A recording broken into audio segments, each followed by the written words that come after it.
Hello. Okay, today we are delighted to have a special guest, Angelique Palmer, spoken word artist and a forthcoming author from Etruscan Press. Her book will be coming out in the fall of 2021, and we're delighted to have you with us, Angelique. Welcome.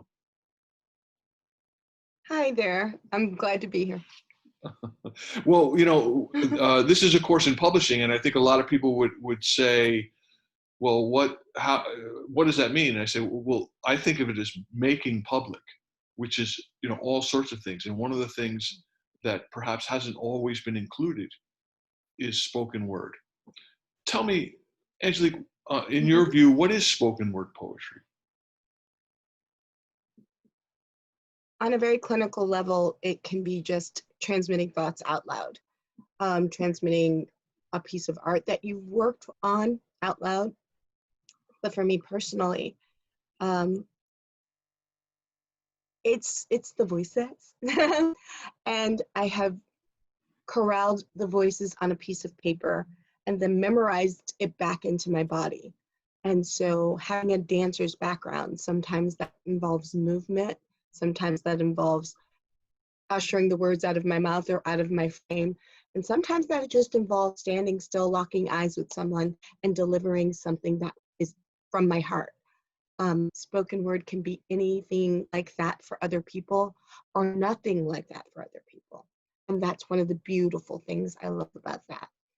The history of griots, the way we've transmitted and transmutated our different facts about our family and collective communities from one person to another has always been through spoken word. Then we started writing things down. Um, so yeah, I'm an African American girl, which means I probably write things down first, then transmit it through spoken word. And that means that I have my place in history, and then you have your place in history, and him, her, and them all have a place in history from the kind of art and history they can put out through spoken word. Spoken word can be all of those things and none of those things. And that's the thing I love about it. Wow, you bring up griots and the whole oral tradition, and you make me realize, that to some extent you're talking about something that's very old and primal, and also very new because it's live, it's immediate, the audience is there, and it certainly is much more part of the mainstream scene now than it was when I was young. So that's amazing, that connection. Um, well, I mean, tell with us. me, it is never brand new. It's always something that I've written down or something that I've thought through, even if it's just been a draft in my head and then a Sure. different draft in my head. It's always been something I've come through. I remember a, a person in the Miami scene, which is where I was born and raised, who used to do freestyle. And I cannot freestyle for, to save my life. I think I'm kind of like one of those people that are skeptical. You didn't freestyle that. You wrote that beforehand because I can't do it. I know, but still, it's very difficult to hear a thought come off my head and come out of my mouth. It's also like all of the women folk in my lineage, like you don't just speak off the top of your head. No, you think about what you want to say before you open your mouth. So again, I'm transmitting my history by speaking my truth. Yes. And there's been so much study about the oral tradition and going all the way back to how people say, oh, how did Homer or whoever the bards and griots and Shaughnekees of that time were, how did they remember the entire Iliad? And they didn't. It was freestyling, and it was based upon formula. They just kind of had these ideas that had already been formulated, and then they riffed. And I think it is an amazing thing, to be able to do that. And it's interesting to hear you say that you have an interaction. The page, the stage, the mind are all involved in that composition, maybe in different ways. Sometimes you're just looking straight at someone. Sometimes you're bringing dance into the picture.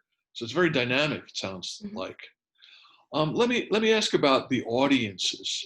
I mean, you have performed in many different venues, and how do you interact with audiences, and how does one get audiences?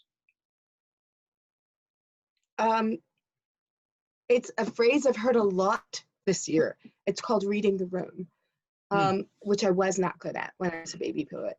I would just walk in and do my hitherto's and therefore and thous Hmm.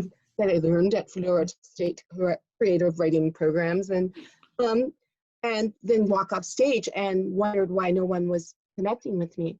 Um, and then I learned this at the Literary Cafe and Poetry Lounge. That's where I was born and raised on the cafe stage, as the babies would say. And one of the things you really have to do is look at the room and connect. Otherwise, you've lost an opportunity. Um, and so, if I walk in a room and I have a poem I want to do, then I want to look around and make sure that's going to connect with them. That's going to land. Otherwise, that poem, it can be done another night. Huh. It could be done on another stage. Um, I'm not always catering to the audience. Sometimes I'm catering to the poem. Sometimes the poem is like tonight, and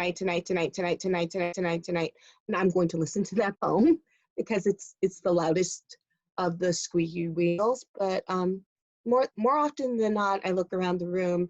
I've listened to the open mic. I've um, kind of resonated with something in the slam.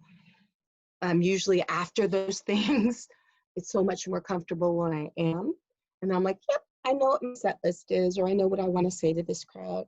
Um, or, and this is rare, um, I know how many books I need to sell. So here come the greatest hits. You're going to get them. These are the ones you asked for. And also learned entrepreneurship in the Literary Cafe. Rest in peace, Will, the real one, Bell, who was the founder of the cafe. And he was also a poet, and not just a spoken word poet, but an award winning one. And so we all listened when he spoke. And those were valuable lessons that I still carry with me today. Wow, that's an amazing interaction because, as I think most people, myself certainly included, when we get up there, we have, a set of poems in mind, and uh, it would be an interesting and risky business for me, at least, and I think many poets, to do what you just described, which is to read the room and say, "Okay, this is the interaction. I can feel the energy." That's a marvelous gift.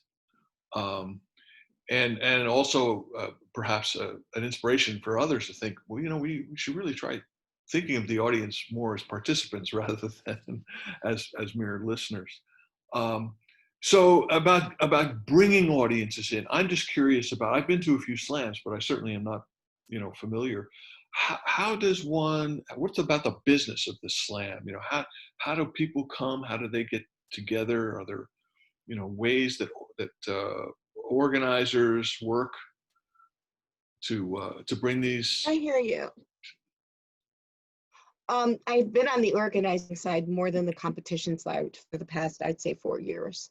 And organizing is very hard work and a lot of spreadsheets. And once you see everyone up on the stage realizing their dream, or making sure that this poem they've practiced 1,000 times in front of a mirror is done in front of an audience, that's fulfilling.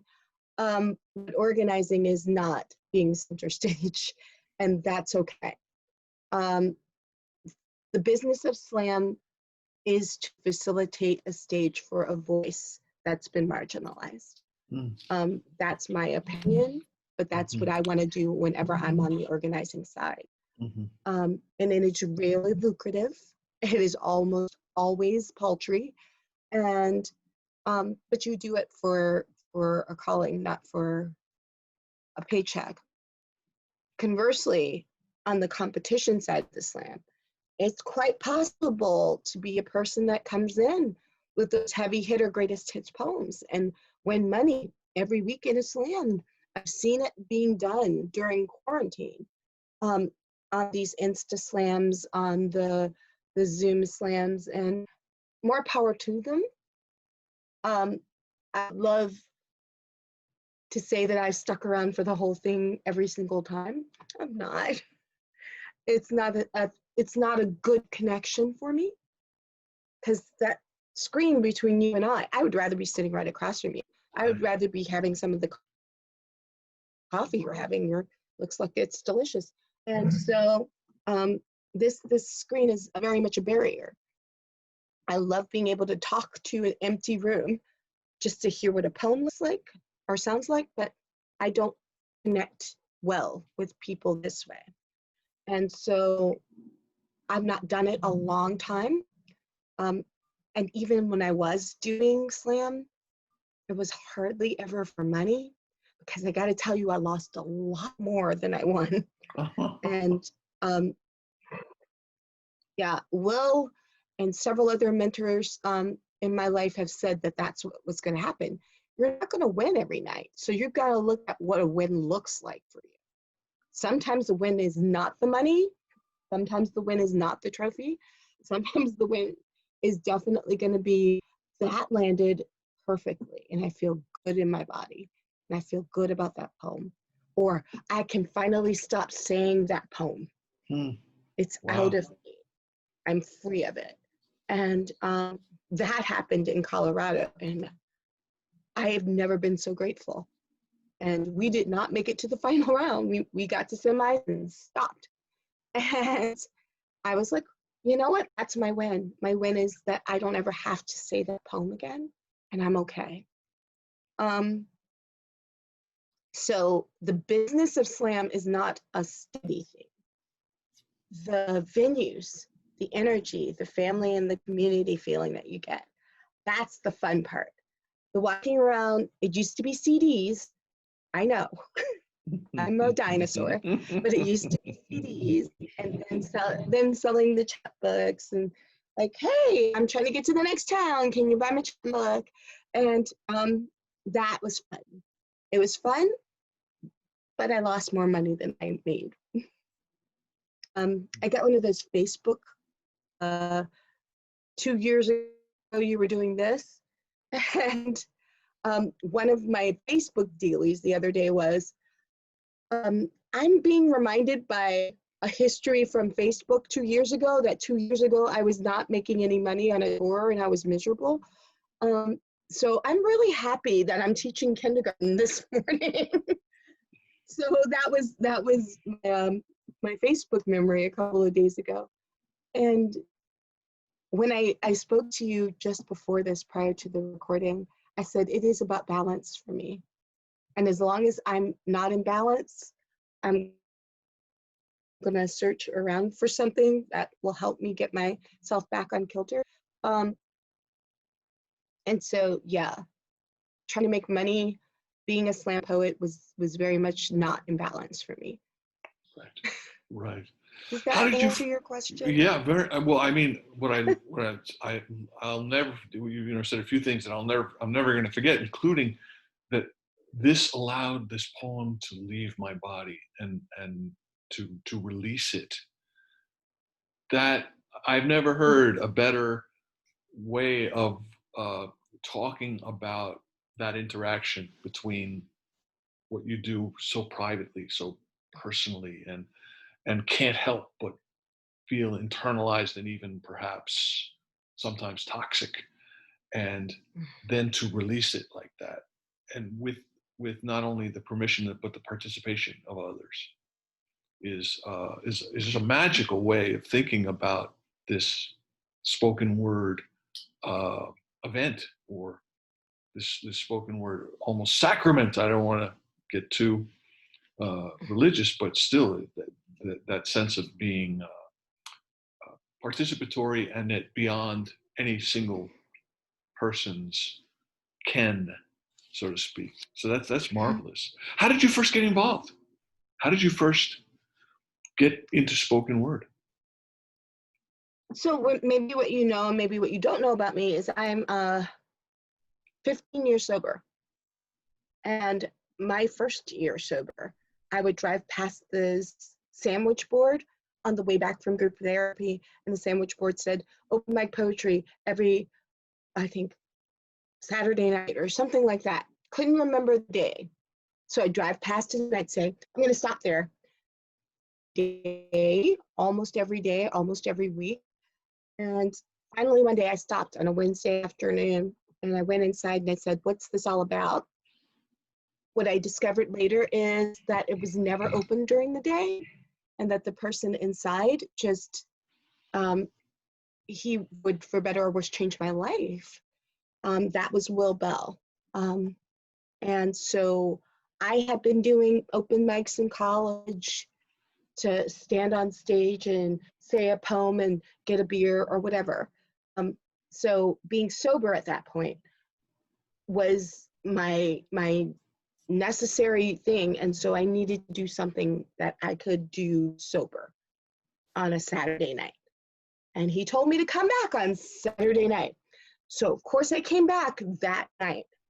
And he's like, no, this is the wrong night. You should not be here. And it was hip hop night. He's like, just, go get in the car. I'll take you to some place where poets are. And I'm like, I'm not getting in the car with you. I'll follow you. And so I followed him. It was known at that point as Power Studios and the Bohemia room inside of Power Studios. He put me in VIP so that I wouldn't have to pay the door cover. Walked on stage and won a slam.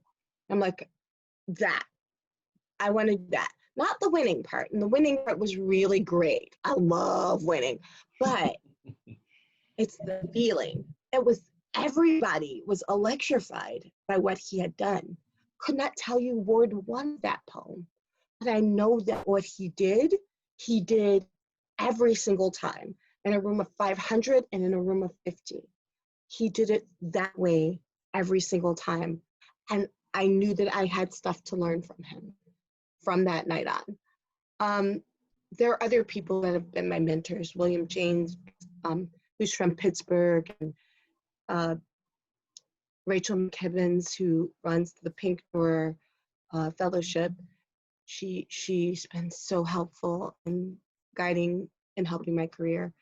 And her mentor is Patricia Smith, and I've just watched her career all my poetry life. And so I look at them and I gauge how much I'm doing right and how much I'm doing wrong, and go from there, find my balance again. I just winked at you, but you can't see it because. So tell me about what you see in the future, both for yourself and perhaps for what would you like to see in terms of spoken word and how it integrates into the culture. Yeah, I would love to see us get a cure for coronavirus first. Spoken word is a thing that we affectionately call spitting because we're emoting from a stage. What we cannot do is that and have this virus going around. Right. So I know that there are lovely youth poets that are just changing the world. Youth poets who were youth poets when I was a baby poet and I was kind of their mentor. That's air quotes. I didn't know what the heck I was doing, so I can't call myself a mentor, but I was there for them and I'll listen. They're doing great things with youth poets now. And so as long as, I hit my bottle of soda, sorry y'all. So as long as we're making sure that keeps happening, that what we reach back for the next one, then I'm cool.